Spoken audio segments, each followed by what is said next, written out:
constant manner. The flowers within the squares can be understood as similar to acoustic resonators, working to vibrate the ions. It is here that the energy would have been continually manipulated into vibrational and electromagnetic energy of specific frequencies. Really look at these magnificent acoustic resonators. Could you craft one of these by hand today, and at such height? Why would an underdeveloped people spend so much of their time crafting such perfect symmetrical ornamentation, especially if it had no function and was purely aesthetic? They wouldn't.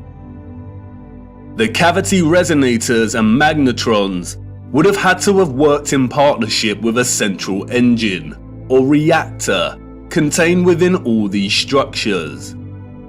Both resonator and reactor are interesting words. Just like the words conductor, generator, creator, and the name Mercator, they all contain the word tor within their linguistic structure. They hold a linguistic memory and pay homage to the torus or toroidal field. The torus is the flow of electromagnetism. Without this flow of energy, there would be no life on Earth. No one can really know for sure, but some have suggested that the engine was probably similar to a fusion reactor. The traces of these engines can be found within all of the larger generators. The empty shell of where the engine used to reside is usually, but not always, octagonal. It's been right in front of our faces the whole time. The controllers remove the engines, sometimes repurposing the space as baptistries and bandstands, sometimes just leaving the base either barren or attempting to cover them up. We see these octagonal structures in cathedrals, government buildings, mosques, and detached bandstands. And unless they have been repurposed, these structures seem to hold no overall function. They do not contribute to the overall structure. They appear superfluous and unnecessary. Theories have surfaced that the engines or central technological mechanism was similar to a tokamak. And while I do not subscribe to this idea, which will become evident as to why later in our journey, for now we will use it for illustrative purposes. A tokamak is a powerful device that uses a magnetic field to produce plasma in the form of a torus. The contemporary tokamaks we see are used in thermonuclear fusion power.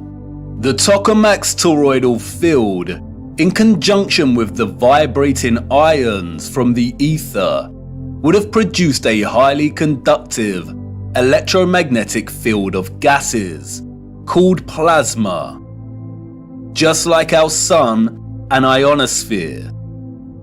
If those of the old world used anything closely resembling a tokamak's capability, then the result would have been an abundance of free, powerful, clean electromagnetic energy that could fuel entire cities and the entire Earth.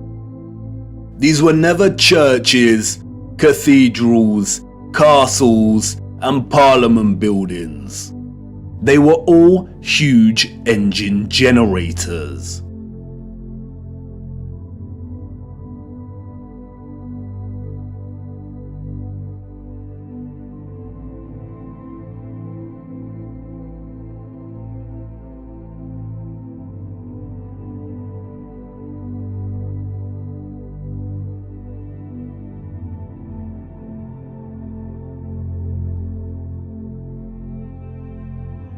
The controllers invented labels and terms such as Renaissance, Greco-Roman, and so on to describe the style of these structures. But as you can see, All these magnificent, impossible structures all share the same fundamental structural principles and design, despite location, time period, and cultures.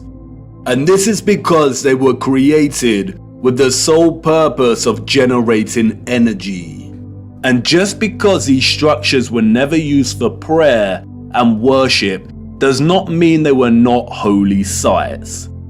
The civilizations of the past had a relationship with the Source and the Holy Spirit, or the Ether, like no other. And they paid homage, reverence, and thanks to it by constructing their generators with such splendor and beauty.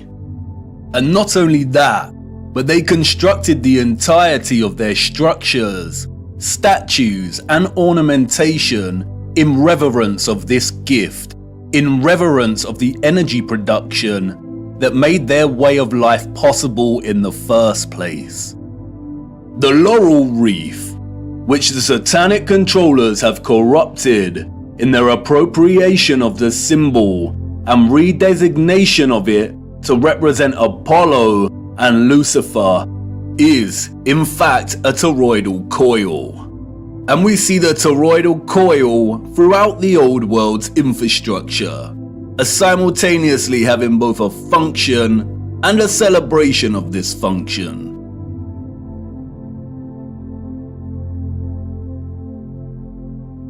Electromagnetic coils are electrical conductors.